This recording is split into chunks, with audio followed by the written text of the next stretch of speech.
A young boy named Alk was busy fishing by the lake one day when a strange man suddenly approached him and asked if he'd like to learn some magic. The offer sounded way too good to pass up, so from then on, Alk would spend the entire day training with Eldis to become a mage. One particular day, Eldis was giving Alk a lesson on how to use fire magic in case he ever needed to protect others, and it was a little more complicated than what Alk was used to, but he eventually got the hang of it.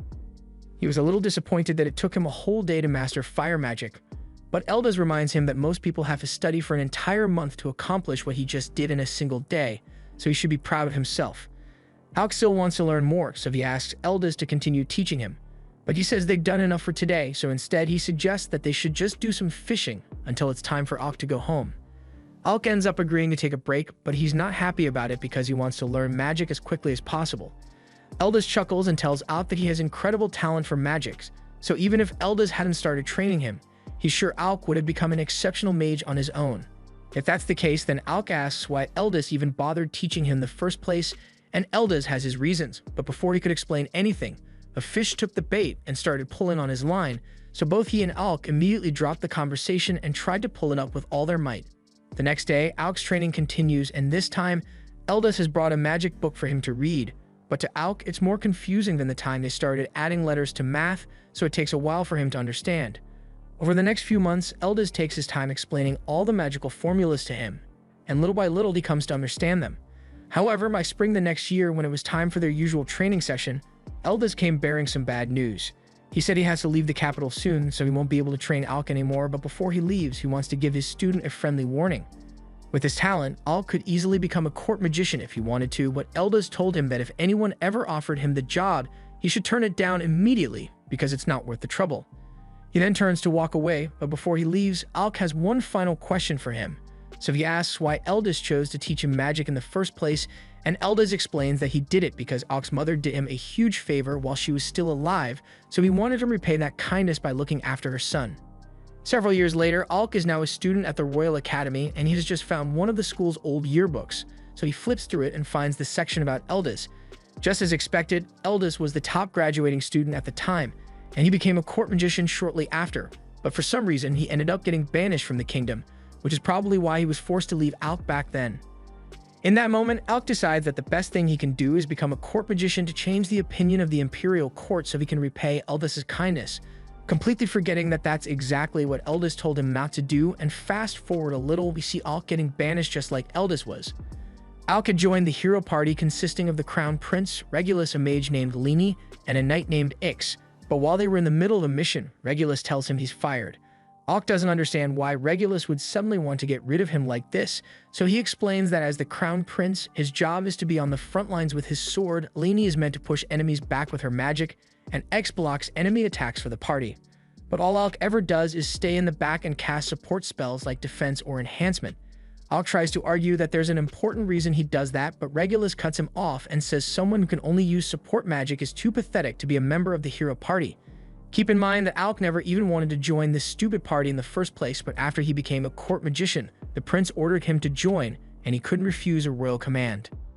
Leni and Eggs join in and start calling Alk useless, but the prince is the one who's really useless here. He literally made a rule that commoners like Alk aren't allowed to carry weapons, just because he doesn't want anyone else to steal his spotlight. Alk tries explaining to him that he thinks it's important for all party members to be armed and prepared in case of emergencies, but the prince hasn't had an intelligent thought for years at this point, so he will not tolerate a free thinker like Alk. He tells him that he isn't needed anymore, so he should just go home, and Alk is left questioning his life choices because he did not sign up to be insulted by an ungrateful man-child. Up to this point, Alk had put in an insane amount of effort to compensate for Regulus' stupidity, because he would have died a long time ago otherwise, but even after he was fired, he still wanted to help as much as possible. So he wrote out some monster attack patterns and strategies for Regulus to use next time he goes into the dungeon. However, while he was on his way to deliver the letter at the castle, he was suddenly stopped at the gates by the guards. They informed him that he had been stripped of his title as a court mage, so he no longer has permission to enter the castle. Just then, Leni shows up and she's just here to rub Alk's unfortunate situation in his face because she has always hated him. He was praised to no end when he graduated from the Magic Academy and set a new dungeon record, so she's been jealous of him since day one. After she's done mocking him, she turns around to leave, but Alk begs her to at least deliver this letter to the king for him. It was King Furcus who ordered him to join Regulus' party, so for Regulus' sake, it's important that the king reads this letter.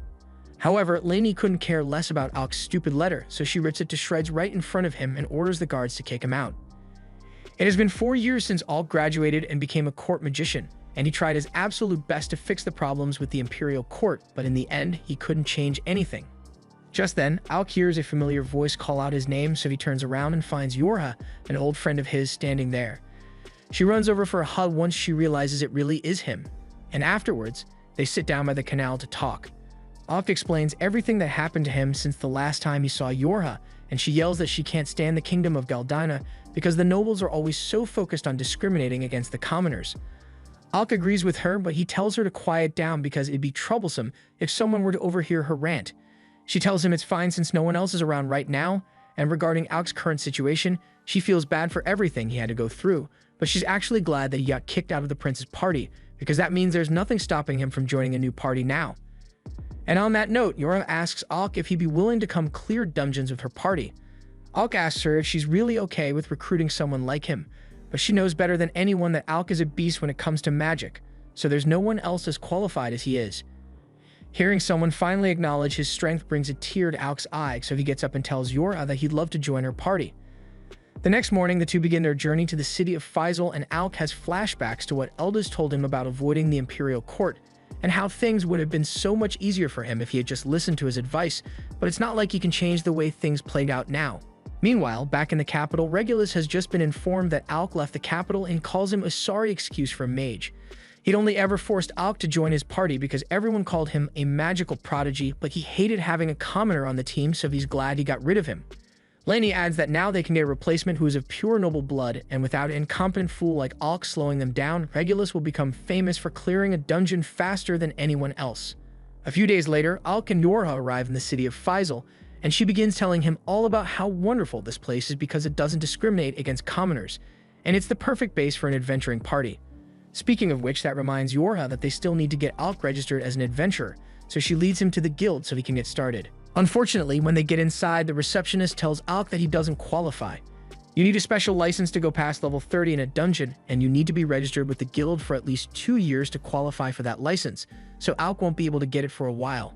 Yorha asks if they can make an exception for him, but the receptionist says she can't change the rules. Yorha can't believe this is happening, even though she sent her friend Keisha to come ask for special permission before they got here. But it turns out that Keisha was incredibly rude to the receptionist, so they won't be getting any favors from her anytime soon. Yorha is really disappointed since her party has already reached the 52nd floor of the dungeon, and they won't be able to make any new progress with Alk until he gets his license in 2 years. She realizes that there's no point in complaining about it now, so she says they should just focus on the places Alk is allowed to go in the meantime. He doesn't need the pass to go into areas above level 30, so there's still plenty of exploring for them to do as a group, and she wants him to enjoy his time here. Later that day, Alk and Yorha head into one of the dungeons and are currently facing a swarm of red hornets. Yorha casts enhancement magic on him so he can take down a few of the hornets, but that barely leaves a dent in their numbers. She doesn't understand why things got so difficult so quickly, since level 2 was never this hard to clear before, but Alk thinks something must have happened to the hornet nest, which is why all of them are in a frenzied state right now. Yorha puts up a defensive shield and charges into the swarm, but Alk warns her to stay back because it'd be much safer to maintain their position and take the hornets out one by one. Yorha yells that he needs to remember what he was like before he became a court magician. Back then, a swarm of hornets like this would have been no match for him, and he now realizes he doesn't have to hold back to avoid bruising the prince's ego anymore, so he is free to use as much magic as he needs. He stops restraining himself and uses attack magic to burn up a few of the hornets, and once he regroups with Yorha, he uses a wide area thunderbolt spell to fry the remaining bugs. However, just when it seemed like the battle was over, a giant earthworm emerges from the ground and grabs Yorha. This thing must have been the reason the hornets were acting so crazy earlier, and it's definitely going to eat Yorha if he doesn't do something soon, so he needs to act quickly. He has a plan in mind, but just to make sure it will work, he asks her if her defense magic is still as strong as it was back when they were in the academy, and in response she asks him if his attack magic is still as strong as she remembers it to be. They both trust each other's capabilities, so Alk begins casting his fire tornado spell, completely engulfing the worm in a torrent of flames. Yorha was caught up in the flames as well, but Alk knows her shields are more than enough to protect her from flames of this intensity, so there's no need for him to worry. Once Yorha is back on the ground, she tells Alk that his magic is still just as amazing as before and she can't wait to meet up with the rest of the team so they can have fun just like old times. Before graduation, Alk was part of a legendary team of students consisting of Ornis the Genius Warrior, Krasia the Genius Archer, Yorha the Genius Support Mage, and Alk the Genius Attack Mage. On the day of graduation, they had just broken the all-time dungeon record by clearing the 68th floor, and as a result, they earned themselves top ranks at the academy. But as they were walking home and discussing their plans for the future, Alk suddenly stopped in his tracks and told his friends that he actually planned to become a court magician. His friends are disappointed to hear that, especially Ornis, since if Alk had joined them, they could have created the strongest adventuring party in existence, but he respects Alk's decision because he knows he must have a good reason. But before they went their separate ways, Yorha made it clear to Alk that she isn't giving up on recruiting him, so the second he becomes available, she will be there to extend an offer. That brings us back to the present, where Yorha is officially welcoming Alk to the party, and to celebrate, she treats him to a hearty dinner. However, she doesn't do so well with alcohol, so after one mug of beer, she becomes belligerent and can barely stay standing. It doesn't take long before she collapses on her seat and falls asleep, so Alk uses magic to cover her with his jacket so she won't catch a cold. Just then, a man suddenly appears behind him and says Alk is awfully considerate for an adventurer. Alk thinks it's just a random drunkard, so he decides to ignore the man and turns away, but this gets on the man's nerves, so he swings his bottle at Alk. The glass shatters on impact, but Alk had used a magic shield to protect himself, and he is about to retaliate, but all of a sudden, the man calls him by his name and tells him he lives up to the rumors. He then slides a dungeon pass onto the table for Alk and tells him he can think of it as an apology for testing him in such a crude manner. Alk was angry before, but now he's just confused because he has no idea who this man is, but all of a sudden, Yorha gets up from a drunken daze and asks Alk what the guildmaster is doing here. Alk is shocked to find out that this man is really the guildmaster, and the guildmaster says he'd like to see what the former court magician can do in person, so he asks Alk to come down to the training center with him. A little while later, they all arrive at the assessment room and the guildmaster officially introduces himself as Leviel Stands. Alk recalls hearing stories of how Leviel used to be part of an S-rank party, so he knows fighting him won't be an easy task, but he is still excited because he thinks this is the perfect chance to polish his skills before actually heading into a dungeon. As soon as the match begins, Alk launches a thunderbolt at Leviel, but he rolls out of the way and launches a water slash at Alk in retaliation. Alk realizes that he won't be able to rely on long-range spells here, so he decides to get in close and beat Leviel in hand-to-hand combat. However, as he was approaching, Leviel had cast enhancement magic on his body, giving himself an insane speed and power boost. He is now so fast that Alk can barely keep track of his movements, and when Leviel finally decides to strike, even though Alk was able to block the strike with his shield, he is still sent flying into one of the walls. Yorha is starting to get worried, but Alk soon gets up and says he's fine. He was caught off guard by the speed of Leviel's attack earlier, so he starts thinking of ways he can dodge it next time. But then he starts laughing because he realizes he can actually do a lot more than dodge. Under the prince's command, Alk was forbidden from being proactive in combat, but as an adventurer, he isn't limited to evasion and support magic anymore. He coats his wand in magic to create a sword and charges forward, so Leviel launches another water splash at him. But Alk is easily able to slash through it as he advances. Leviel is impressed, but he doesn't think Alk will be able to do the same to his punches, so he enhances himself against and charges at him again. However, Alk had already prepared a countermeasure for Leviel's dash attack, so as soon as he gets within range, he is hit with the full force of Alk's Thunderbolt spell, leaving him wide open for Alk to strike. Leviel is amazed that Alk actually managed to land a hit on him, and he can see why Yorha praises him so often, but this test is far from over. Leviel activates his ancient artifact, forming large gauntlets around his arms, and a single punch from these babies is enough to leave a massive crater in the ground. Alk realizes getting hit by one of those would be devastating, so he needs to be really careful, but he doesn't intend to give up, so he tries hitting him with another Thunderbolt, but this time, it barely does anything to slow him down. Leviel's artifact's special ability allows him to heal his injuries over time, so the longer this battle drags out, the worse Alk's odds of victory will become. He needs to keep Leviel from healing, so he begins striking at him repeatedly, but none of his attacks are landing. Alk mocks Leviel for dodging all his attacks and asks him if he's scared to face him head-on, and that gets under Leviel's skin, so he takes a wild swing at Alk, leaving himself wide open for a slash to the stomach just as Alk had hoped. He has finally done some more damage to Leviel, but it's going to take a lot more than that to keep him down.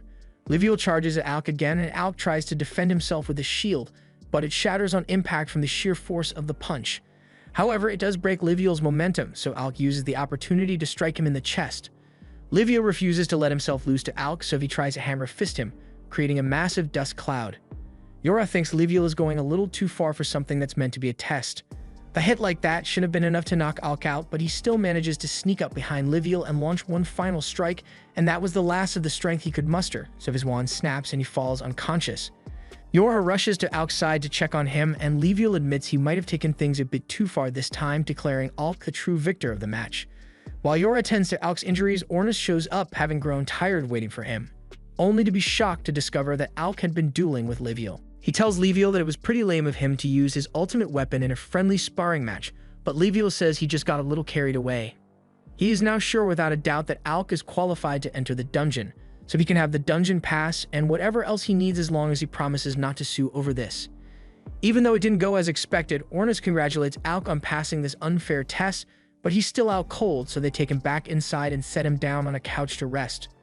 By now, they've all heard the story of the injustice Alk had to endure as a court mage, and it's honestly amazing that he managed to last there so long. The castle is full of elitist idiots who can't stand the sight of commoners, so Alk must have had to work incredibly hard to maintain his position. Just then, the receptionist barges in looking for the guildmaster and tells him that there's bad news, so Leviel tells the others he has some business to handle and leaves them in his office to look after Alk. But he demands that they absolutely do not touch his alcohol collection. As soon as Leviel is gone, Ornus immediately heads over to his alcohol collection and grabs the most expensive-looking bottle just to piss Leviel off later. He then asks Yorha to fill him in on the exact details of Alk's time as a court mage, since he has only heard vague stories up till now. And oh boy, there's a lot to talk about. Alk was tasked with protecting the prince, but he was also forbidden from carrying a sword or using any magic that would make him look stronger than the prince. On top of that, he was also forced to carry their luggage and manage the party's items.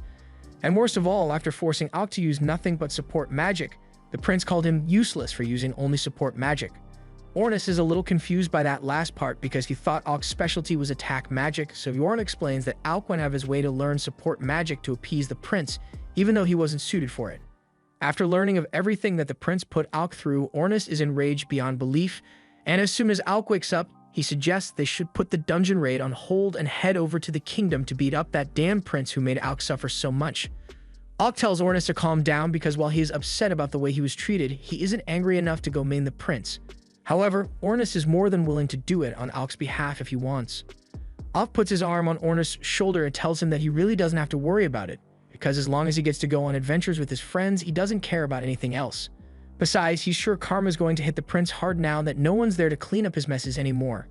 Hearing that gives Ornus a great idea, so he tells Alk they just need to become the world's greatest adventurers, and eventually, once news reaches the castle, the prince will definitely regret kicking Alk out.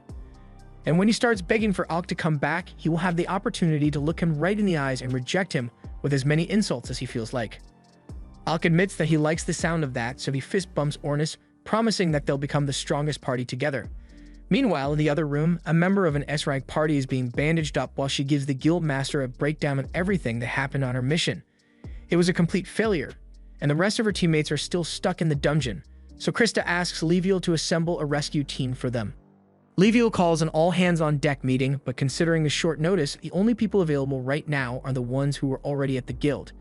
He tells everyone that they will be forming a team to rescue the members of Krista's party, who are currently stuck on level 64 of the dungeon.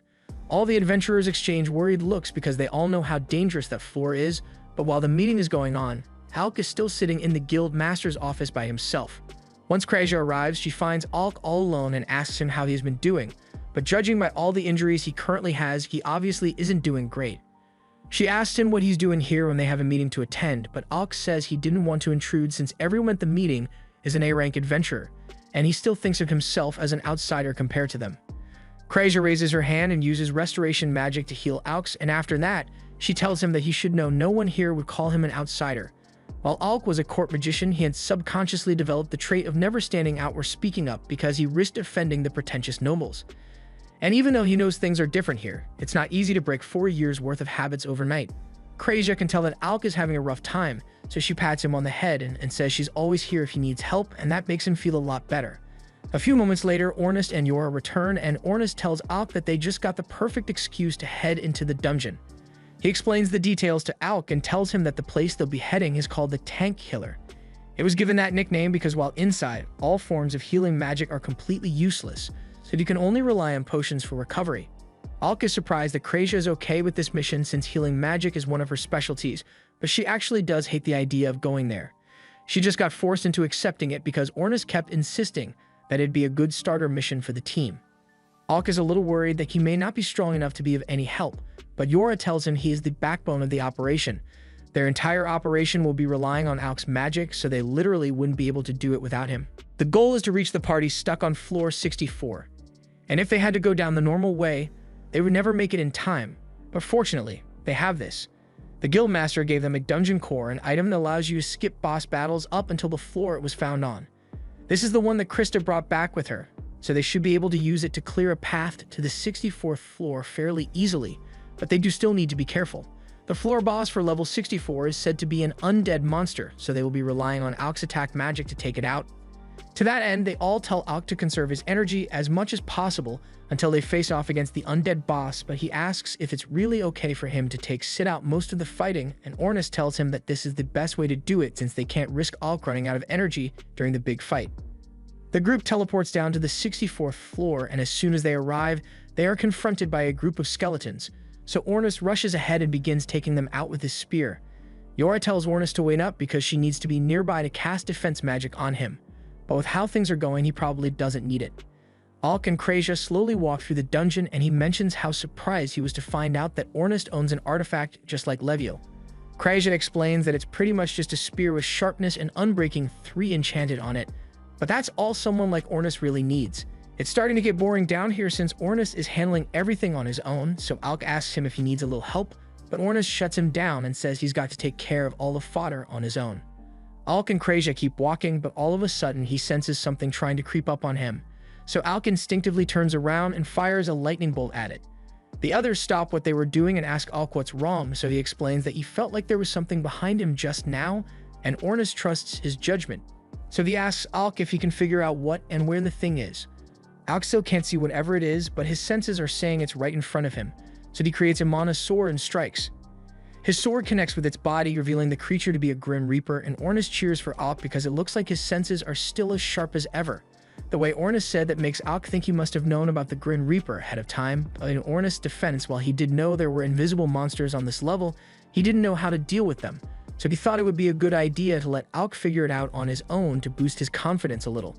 Recognition and trust are two things that Alk never received while he worked as a court mage, so it makes him happy to know that his teammates have so much faith in him. But as he takes out the Grim Reaper, he yells that it still doesn't make what Ornus did right. Krasia and Yora also knew about the invisible enemies and didn't tell Alk about it, and they apologized for it, but it was all Ornus' idea in the first place, so Krasia tells Alk to take his anger out on him instead. Alk tells Ornus that they are going to have a long talk about this once they get home, but first, they need to complete their mission, so the party presses deeper into the dungeon. Further down the line, they end up running into a horde of skeletons that's even bigger than before, and Ornus gets excited because this is bound to be a decent challenge. Yora reminds him that they are here on rescue mission, so there's no need to overdo it, but there's nothing Ornus loves more than a good fight. He tells everyone to stand back so he can handle this by himself, but Alk refuses to let him go ahead on his own again, so he joins in on the fight while Yora casts enhancement magic on them. However, while they are both easily able to take out the skeletons they are facing, they forgot that Yora sucks at fighting and left her completely defenseless. Luckily, Krasia was there to save her, but Alk doesn't want to take another risk like that, so he tells everyone to get behind him so he can finish this. They all do as he says, and Alk begins casting a wide area thunderbolt spell. Now that the coast is cleared, they can continue progressing through the dungeon, but before they move on, Ornus has a question for Alk.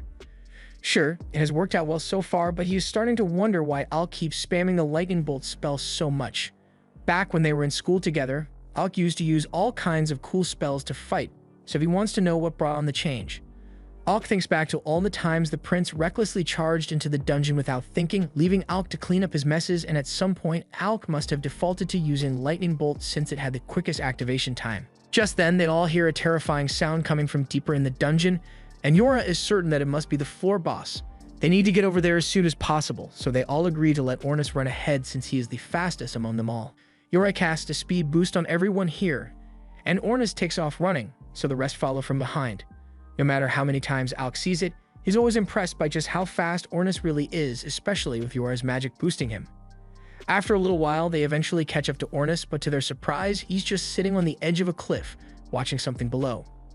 Alk looks down and sees a guy being chased by the floor boss, and he is begging Ornus to save him, but Ornus doesn't seem particularly interested in helping. Alk asks what's going on here, so Ornus explains that that guy is just really annoying.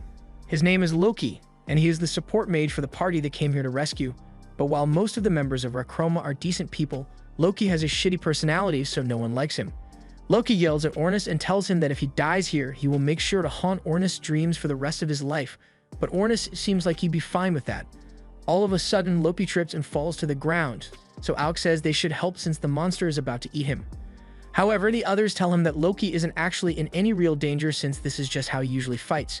Just then, the monster steps on a magic circle embedded in the ground, and Loki gets a huge grin across his face.